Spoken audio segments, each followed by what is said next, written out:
Mga junior official at department heads ng lokal na pamahalaan ng Kalasyaw, Pangasinan formal nang nanumpa. Silipin sa report. Sumalang sa immersion and shadowing ang 41 estudyante mula sa iba't ibang paaralan sa Kalasyaw, Pangasinan. Sila ang mga napiling junior official ng bayan bilang bahagi ng Buwan ng Kabataan. Para sa grade 11 na si Donna Nahalal bilang junior mayor, kung mabibigyan ng pagkakataon ay gusto rin niyang maranasang gumawa ng executive resolution na magbebenepisyo ang mga kabataan. Sa po namin ng bayan.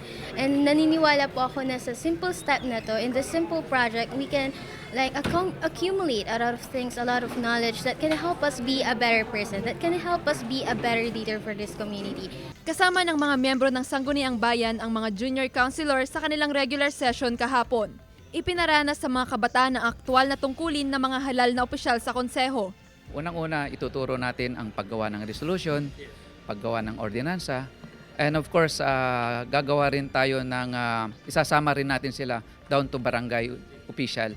Makakasama rin ng mga department head ng LGU ang kanilang youth counterparts upang mahasa sa mga gawain sa lokal na pamahalaan. Nang sa ganun maintindihan po nila at sila na rin po ang mag-relay sa mga kabataan na nasasakupan po nila kung ano nga po ba talaga at paano po ang proseso ng isang gobyerno.